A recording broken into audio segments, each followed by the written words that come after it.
At a private research institute, scientists had recently transported a rare female ape from Africa. When the protagonist first heard about it from his friend Lynn Dashin, curiosity immediately took hold. Since childhood, he possessed a strange and unsettling ability. He could hear the thoughts of animals as if they were whispering directly into his mind. Most of the time, those thoughts were simple and instinctive: hunger, fear, curiosity. Nothing had ever truly disturbed him. But this ape would be different.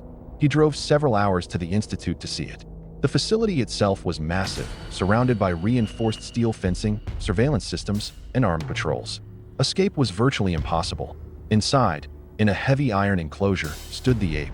She was enormous, nearly 2 meters tall, with powerful limbs and dark, intelligent eyes. The moment she saw him, she froze, staring with unnerving intensity. Then, to his shock, she began to drool. At first, he thought it might be an animal's instinctive reaction, but then her voice, clear and deliberate, echoed inside his mind. Her skin looked so smooth. "I can't wait. Tonight." The words sent a cold shiver through his body. He had never heard such coherent, unsettling intent from any animal before. This was not the confused murmur of instinct. It sounded calculated, personal. He stumbled backward, his face pale, his heart racing. Lynn Dashin noticed immediately and laughed it off, assuming his friend had frightened himself with imagination or too many science fiction stories. He assured him the ape, named Xiao Hua, was gentle and harmless.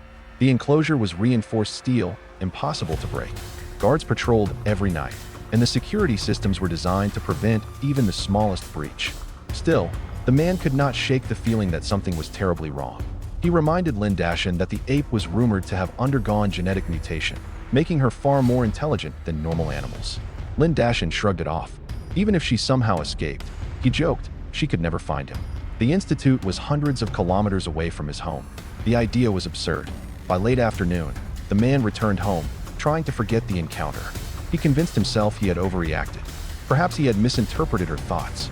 But at 3 o'clock in the morning, his phone rang violently, dragging him from sleep. It was Lynn Dashin, his voice trembling with panic. Xiaohua had escaped.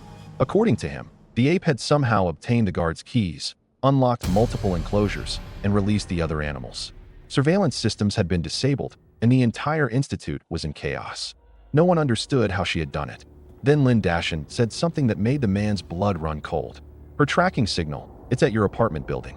Before he could respond, thunder roared outside. Rain poured down in violent sheets, striking the windows with relentless force. Then came another sound, heavy pounding at his front door. Bang, bang, bang. He froze, unable to breathe.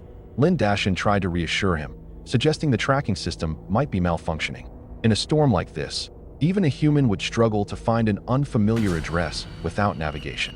He joked nervously that maybe the man's girlfriend, a black belt in Taekwondo, could protect him.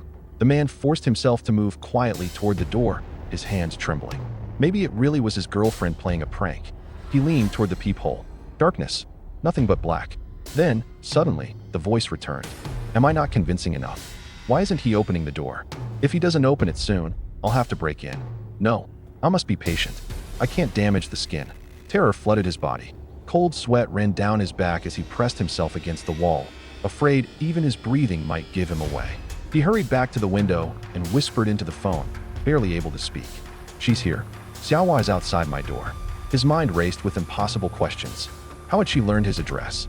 How had she traveled hundreds of kilometers, through a storm, directly to him? Could she understand human speech? Could she plan? Lynn Dashin, equally shaken, promised to send his older brother immediately. The brother was a former soldier, nearly 2 meters tall, heavily built, and trained in combat. He would bring an electric bat. Even the smartest animal could not withstand that. The man clung to that hope.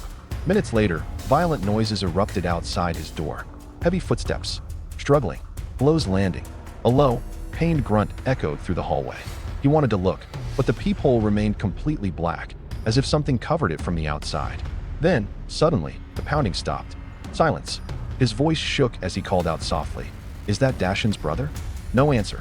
Heart hammering, he picked up his phone and slowly raised it toward the small window above the door, preparing to see what waited on the other side.